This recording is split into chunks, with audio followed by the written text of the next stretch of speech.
India, जहां इतनी अलग अलग संस्कृतियां हैं, वहां कई धर्म हैं और हर धर्म के अपने पर्सनल लॉज हैं।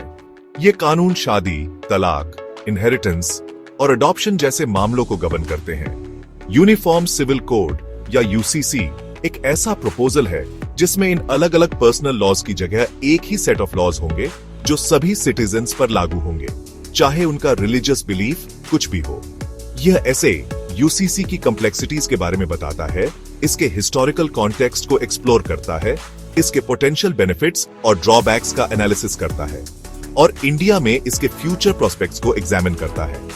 यूसीसी के बारे में डिबेट इंडिया में नया नहीं है, यह ब्रिटिश राज के समय से डिस्कशन का टॉपिक रहा है। इंडियन कॉन्स्टिट्यूशन के फ्रेमिंग के दौरान इस आइडिया ने मोमेंटम गेन किया, लेकिन इस सेंसिटिव इश्यू पर कंसेंसस बनाना एक चैलेंज रहा है। इंडिया के सोशल फैब्रिक की डाइवर्सिटी इस कॉम्प्लेक्सिटी को और बढ़ा देती है, जिससे यूसीसी का इंप्लीमेंटेशन एक डेलिकेट बैलेंसिंग एक्ट बन जाता है। यूसीसी का एम सभी सिटीजन्स के लिए एक कॉमन लीगल फ्रेमवर्क एस्टैब्लिश करना है, इक्वालिटी और नेशनल इंटीग्रेशन को प्रमोट करना है। कोड के सपोर्टर्स आर्ग्यू करते हैं कि यह डिस्क्रिमिनेशन को एंड करेगा और लीगल सिस्टम को सिंप्लीफाई करेगा, लेकिन क्रिटिक्स कल्चरल सेंसिटिविटी और रिलीजियस फ्रीडम पर पोटेंशियल इन्फ्रिंजमेंट के बारे में कंसर्न्स एक्सप्रेस करते हैं। हाल ही में उत्तराखंड में यूसीसी के इम्प्लीमेंटेशन ने डिबेट को और बढ़ा दिया है। यह ऐसे उत्तराखंड यूसीसी एक्ट 2024 के की फीचर्स को एग्जामिन करेगा, इसके इम्प्लीकेशंस और इसके चैलेंजेस का एनालिसिस करेगा। यूनिफॉर्म सिविल कोड के सीड्स ब्रिटिश कॉलोनियल एरा में बोए गए थे। ब्रिटिशर्स, जो एक यूनिफॉर्म लीगल सिस्टम के आदी थे, उन्हें इंडिया में पर्सनल लॉज की डाइवर्सिटी परप्लेक्सिंग लगी। उन्होंने कुछ कोडिफाइड लॉज इंट्रोड्यूस किए, लेकिन मोस्टली अलग अलग रिलीजियस कम्युनिटीज के पर्सनल लॉज में इंटरफियर करने से बचे, सोशल अनरेस्ट के डर से। इंडियन नेशनलिस्ट मूवमेंट के दौरान यूनिफॉर्म लीगल सिस्टम की डिमांड बढ़ी।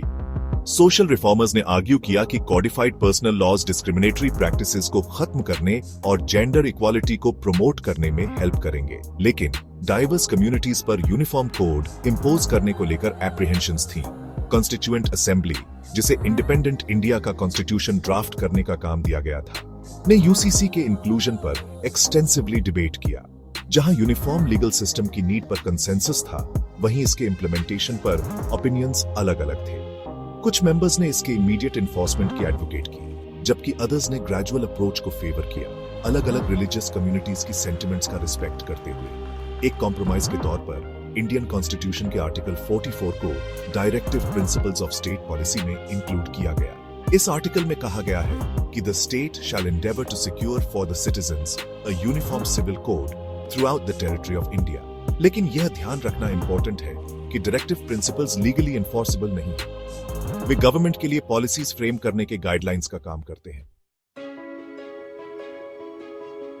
इंडियन जुडिशरी, खासकर सुप्रीम कोर्ट, ने यूनिफॉर्म सिविल कोड पर डिस्कोर्स को शेप करने में इंपॉर्टेंट रोल प्ले किया है। कई लैंडमार्क जजमेंट्स ने यूनिफॉर्म लीगल सिस्टम की नीड को हाईलाइट किया है, गवर्नमेंट से इसके इंप्लीमेंटेशन के लिए कॉन्क्रीट स्टेप्स लेने का आग्रह किया है। ऐसा ही एक केस है 1985 का शाहबनो केस। यह केस एक डिवोर्स्ड मुस्लिम वुमन के लिए एलिमोनी के इश्यू के इर्द गिर्द घूमता था। सुप्रीम कोर्ट ने अपने रूलिंग में डिवोर्स के बाद मुस्लिम वुमेन के मेंटेनेंस के राइट को अपहोल्ड किया। इस जजमेंट ने जेंडर जस्टिस के लिए यूसीसी की नीड पर नेशन वाइड डिबेट स्पार्क की। एक और इंपॉर्टेंट केस है 1995 का सारला मडगल केस। इस केस में सुप्रीम कोर्ट ने एक हिंदू मैन के सिर्फ दूसरी शादी करने के पर्पस से इस्लाम कन्वर्ट करने के इश्यू को एड्रेस किया। कोर्ट ने गवर्नमेंट से ऐसे प्रैक्टिसेस को प्रिवेंट करने और मैरिज की सैंक्टिटी को अपहोल्ड करने के लिए यूसीसी इनैक्ट करने का आग्रह किया। 2003 के जॉन वैलमैटम केस ने नेशनल इंटीग्रेशन को प्रमोट करने के लिए यूसीसी की नीड पर फर्दर एम्फसाइज किया। कोर्ट ने ऑब्जर्व किया कि यूनिफॉर्म कोड की एब्सेंस सोसाइटी में डिविजन्स क्रिएट करती है और नेशनल इंटीग्रेशन के प्रोसेस को हिंडर करती है। ये जजमेंट्स जुडिशरी के यूसीसी पर स्टैंड्स को हाईलाइट करते हैं कि यह इक्वालिटी, जस्टिस और नेशनल यूनिटी इंश्योर करने के लिए एसेंशियल है। कोर्ट्स ने गवर्नमेंट से यूसीसी इंप्लीमेंट करने के लिए कॉन्क्रीट स्टेप्स लेने का आग्रह किया है, लेकिन फाइनल कॉल लेजिस्लेचर के पास है। सेक्शन 4 उत्तराखंड ने लीड ली ग्राउंड पर यूसीसी इंप्लीमेंट करना। एक सिग्निफिकेंट डेवलपमेंट में उत्तराखंड जनवरी 2025 में यूनिफॉर्म सिविल कोड इंप्लीमेंट करने वाला इंडिया का पहला स्टेट बना।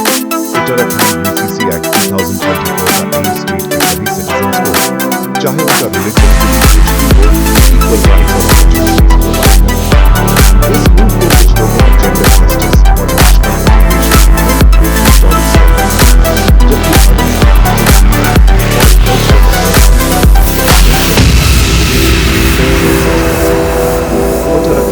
इस रूल को कुछ लोगों ने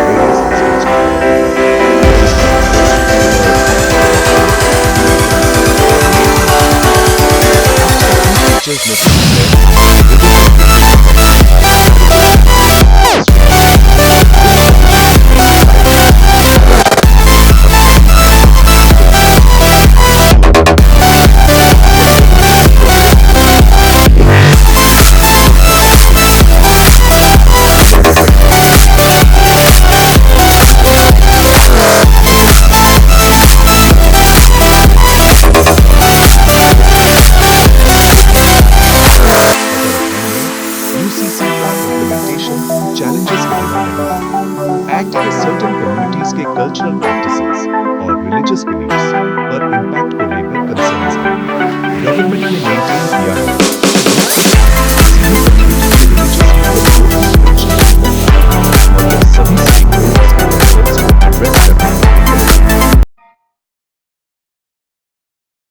सेक्शन 5 इक्वालिटी की तरफ एक कदम, यूसीसी के पोटेंशियल बेनिफिट्स को एग्जामिन करना। यूनिफॉर्म सिविल कोड का इंप्लीमेंटेशन एक कॉम्प्लेक्स इश्यू है जिसके फार रीचिंग इम्प्लीकेशंस हैं। यूसीसी के सपोर्टर्स आर्ग्यू करते हैं कि इससे कई बेनिफिट्स मिलेंगे, जिनमें greater gender equality, national integration और एक सिंप्लीफाइड लीगल सिस्टम शामिल है। यूसीसी के सबसे सिग्निफिकेंट पोटेंशियल बेनिफिट्स में से एक है जेंडर इक्वालिटी का प्रमोशन। करंटली इंडिया में पर्सनल लॉज वुमेन के ट्रीटमेंट में, खासकर मैरिज, डिवोर्स और इनहेरिटेंस के मैटर्स में काफी अलग अलग है। यूसीसी सभी सिटीजन्स के लिए uniform set of laws provide करके इन डिस्पैरिटीज को एलिमिनेट करने और वुमेन के लिए इक्वल राइट्स इंश्योर करने का एम रखता है। यूसीसी का एक और पोटेंशियल बेनिफिट है नेशनल इंटीग्रेशन का प्रमोशन।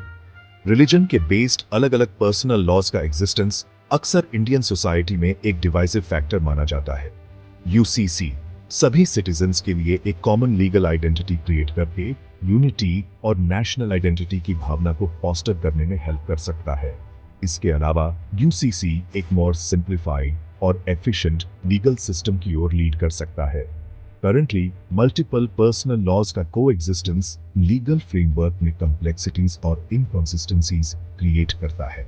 एक यूनिफॉर्म कोड लीगल प्रोसेस को स्ट्रीमलाइन करेगा, जिससे सिटीजन्स के लिए अपने राइट्स को अंडरस्टैंड करना और एक्सेस करना इजी हो जाएगा।